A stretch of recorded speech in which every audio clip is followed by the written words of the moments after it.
I thought I would go live for this one.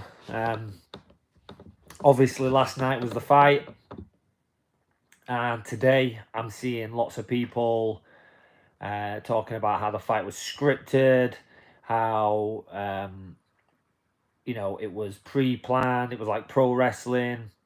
All these different things coming out today, which is crazy. So obviously, last night, Jake Paul beat the legend that is Iron Mike Tyson. He beat him on points.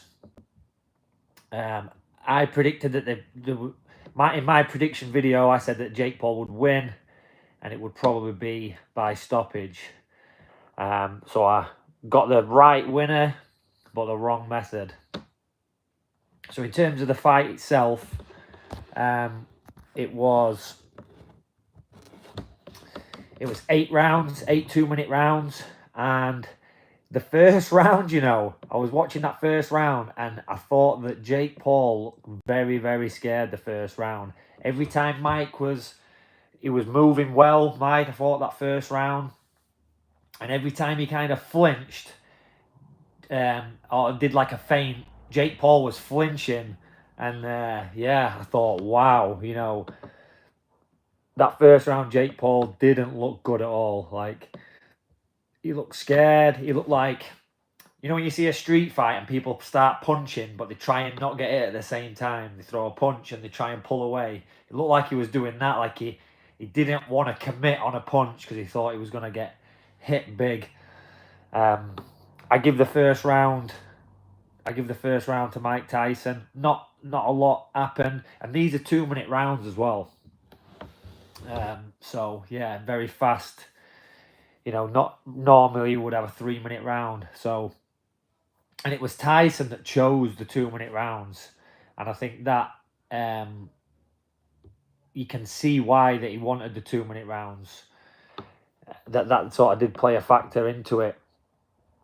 But yeah, I think the second round was similar to the first, but then the third round for me was the turning point. The third round was where Jake Paul, he landed some big shots, and he did wobble Tyson a little bit, and I thought at this point, my prediction of Jake Paul winning by stoppage was going to come true. He wobbled him, and then from that point on, from the third round on, I think Jake Paul had some confidence then that, I can do all right. I'm not going to get instantly knocked out. And then he started to get working.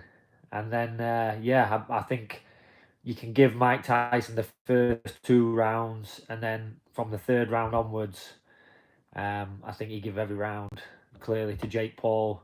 He was the one who was active, landing punches. He did land some good shots. There was a nice left hook from Tyson that hit him, one on the jaw. It kind of hit him on the top of the cheek there. Or was it there was one in the neck as well. But yeah, I stayed up. I enjoyed it for what it was. Everyone's complaining today, saying, "Oh, terrible fight. Why did we stay up and watch that? Why did all these people buy the pay-per-views and stuff?" I mean, for starters, there was a great undercard. The Taylor Serrano fight, another great fight. That's another argument in itself. Who you think won that? Let me know what you think in the comments. Obviously, the big cut on Serrano from the headbutt. That's another thing in itself. But with I knew what we was going to get. I knew it weren't going to be pretty. We all should have watched the exhibition when Mike fought Roy Jones Jr., so we know it's going to be similar to that. And I think Tyson looked good early on. In the first 2 rounds, he was moving his head, he was exploding, not throwing a great deal of punches. But again, when he fought Roy Jones, it was the same. He'd throw 1 or 2 punches and then they'd tie up. And that was kind of the fight. So I sort of and that was 3 years ago, so I sort of expected that again. And then just Jake Paul trying to ping him in between those little clinches and stuff. So that's pretty much what happened. Again, Jake wobbled him in the third. There were a couple other times as well where he looked like he was hurting Mike. Mike was doing the weird thing of biting his glove, wasn't he? And then afterwards he said he's got a fascination with biting or whatever, like some kind of biting fetish. So he likes biting stuff. bit of a weird one. Obviously, likes biting ears, but yeah. Again, I enjoyed it for what it was. It was a freak show. It was interesting to watch because people are saying that it's a fix. It was, Tyson wasn't allowed to knock him out. Listen, if Tyson could have laid that left hook that he threw, if that had hit Jake Paul on the point of the jaw, he would have sparked him unconscious. Like, you cannot tell me that if Mike had the opportunity, he would not have sparked Jake Paul out. Like, it's just, it's not even an argument. It definitely wasn't a fix. It wasn't a setup. Mike was allowed to knock him out. If he could have knocked him out, he would, most definitely. In terms of, and this is not a fix. This is just at the end of the fight when Jake kind of stopped punching. He sort of like bowed in respect to Mike. There was like the last 10 seconds, instead of standing and doing like a pointing at the ground and let's throw down, which he could have done. He bowed, he touched gloves, he had a little hug and stuff, and he like gave him all the respect. Did Jake Paul let him off the hook a little bit? Probably, yeah. He probably showed a little bit of mercy at the end there. I mean, he hit him with some big shots. Mike took the shots. Jake Paul could have gone crazy on him in the last 10 seconds, but I think he did, he showed a bit of humility and stuff. He didn't want to hurt him any more than he needed to be hurt. Whether he would have knocked Tyson down or knocked him out, I don't think so. I think Mike would have absorbed the shots. But again, it would have been unnecessary. So I kind of liked how it ended. But it wasn't a fix. I think people saying, oh yeah, Jake Paul weren't allowed to knock each other out. That's a complete lie. I think if Jake Paul, like say Jake Paul third round, Jake Paul in the third round was trying to knock him out. Like if he'd have knocked him out in the third round, that would have been it. The win's a win. So I think the people's arguments that are saying it's fake, they weren't allowed to knock each other out. Listen, that's not a factor. I think that, clearly in the third round, Jake Paul was trying to knock him out. And I think Tyson was too old, too slow. Obviously, he chose 8 2-minute rounds because of his gas tank. He's been hitting pads. He looks great on pads. He's doing 8-2s on pads, looking really good. When you're fighting in front of all them people, the adrenaline, you're getting hit back, all them other things, you can never fight. Like, I look great in pads for 5-2s. I look mint. But when I fight, I don't look as good as that because you're tired, you've got all these outside things affecting you. I think if it was 8-3s or even 10-3s, it would have been way worse, obviously, for Tyson. So Tyson was very smart, choosing the 8-2s. The 14-ounce gloves probably protected him a bit more because he did get hit with some shots.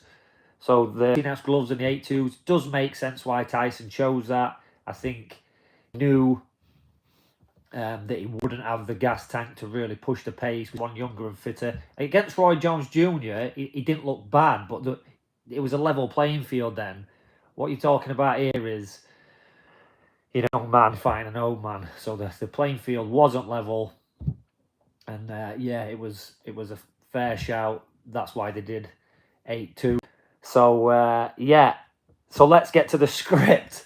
So now lots of people are saying this was scripted. There's a script being leaked. Now every Jake Paul, like people must forget, every Jake Paul fight, the Woodley fight, the Tommy Fury fight, all these fights, after the fight, every day, the day after, everybody says there's a script, and all of a sudden this magical script appears. Now, I've not read this script. I've seen like a screenshot of it, and it gives you like the round by round, this is what we're going to do. Listen, if you believe that is real, you're living in another world, in another realm, right?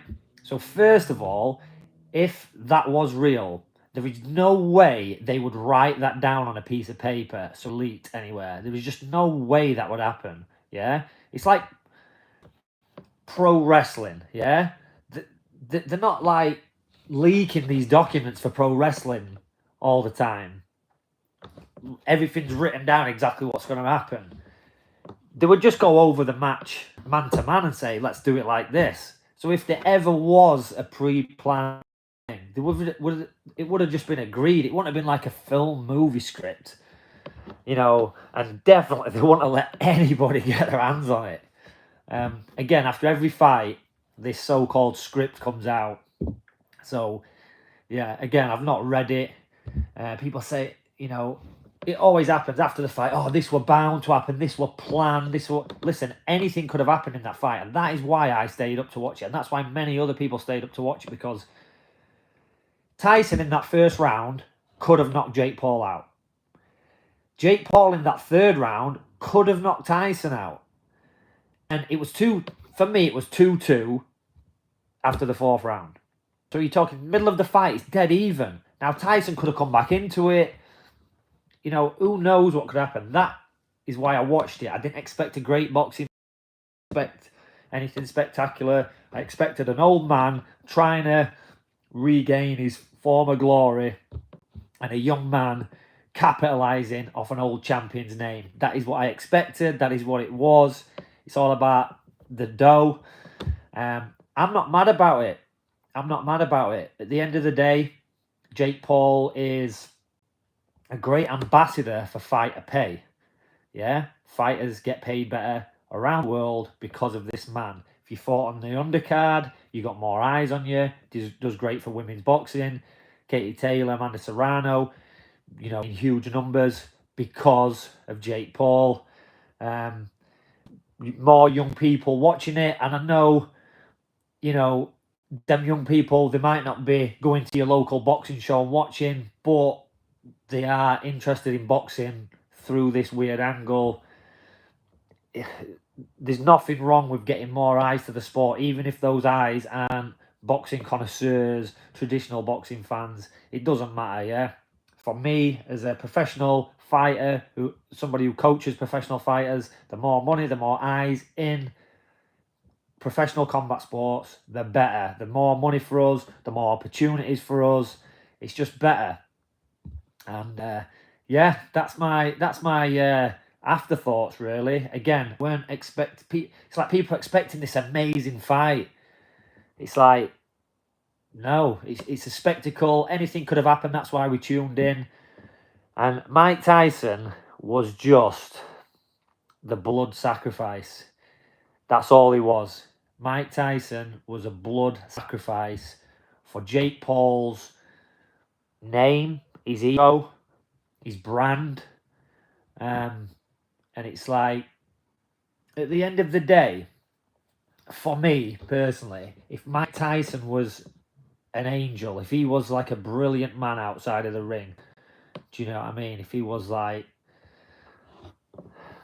not basically, he's not an angel, is he? He's a bad man. They call him the baddest man on the planet. He is a bad man. He's a convicted rapist. He's used to rob people. He's been a bad guy in his life. And listen, he's turned it around. But for me, Jake Paul is that. And listen, I love Mike Tyson, the boxer. Like, he's a legend. What he's done. But for me, Jake Paul, he's doing good things. And although he's basically paid his way, he's bought this name on his record, and that's what he's done. I think fair play to him. Mike Tyson is the blood sacrifice that we've had to throw him in there, and just let him be sacrificed for the greater good. The greater good being more money, more eyes, bigger events. And people saying about Jake Paul now, oh, he's got to fight somebody his age. They're going for all these things. It's like, Jake Paul can fight whoever he wants, and there's nothing we can do about it. If he fights somebody his age, similar experience, it's not going to be anyone famous. It's just going to be a random dude, and nobody is going to pay to watch it. It's going to be dead. No one's going to pay to watch him just fight a nobody. They want to see him fight ex-UFC champions, other YouTubers, boxing champions. And for him he's the promoter. He's the guy. So he gets to choose the fights, and he's always obviously going to put himself in the best possible scenario. I thought the Tommy Fury fight was, would have got him a lot more respect. Tyson even afterwards said this man deserves respect, and I thought he was very respectful for Tyson. What he didn't do, even though he's taken, he's got Tyson's name on his record, which is crazy. After the fight, he didn't say, I told you I was going to beat him, this and that. He said, listen, full respect to you, you're the legend, and for me, again, although he sacrificed Tyson for his own gains, I think he did it in a respectful way at the end. So I think he does deserve some respect. He does beat your average dude at home thinks they can beat Jake Paul. I guarantee they can. He's a big athletic man. He trains very hard. He's improving all the time. Well, maybe, I don't know, they're on about him fighting Canelo. That'd be crazy. Canelo would destroy him. People would tune into that, though. And then when Canelo destroys him, they say, oh, we told you he weren't very good anyway. And it's like, Canelo is one of the current baddest men on the planet, So it's different. But I think fair play to Jake Paul. A lot of people hate him. A lot of people don't like him. I think fair play to him. He's training hard. He's doing what he wants. He's making money. Mike Tyson knew what he was signing up for. He didn't have to do it. He doesn't need the money. He said that himself. He said this doesn't change anything. It doesn't change his lifestyle. So he didn't need to be bought. He didn't need to take a dive. He didn't take a dive. It wasn't scripted. There was no, don't knock each other out clause. It was just a fight. It is what it is. And it's what I expected it to be. And that's it. Let me know your thoughts below. Loads of people kicking off today. But I think, in reality, it was a real fight. It was a 27-year-old man versus a 58-year-old man. And, what do you expect to happen? Father Time catches up with us all. And that's it. There's no hidden secret contracts or anything like that. It is what it is. Jake Paul's got a lot of dough. He's basically bought Mike Tyson's name and added it to his contract. And but Jake Paul, he is doing good things for the sport. He's bringing opportunities, money, eyes. Yeah, I like the guy. So there you go. And UFC tonight. So I'll be watching that. Some good fights. Would love to see, obviously, Jones fight Aspinall at some point. Dana did make the comment that should be the next fight. Jones wins. But who knows? So, again, thanks for tuning in. Let me know in the comments below what you think of the fight. Let me know what you thought of the Katie Taylor, Amanda Serrano situation as well. And, I hope you all have a smashing weekend. And make sure you like and subscribe. And I'll do more of these in the future.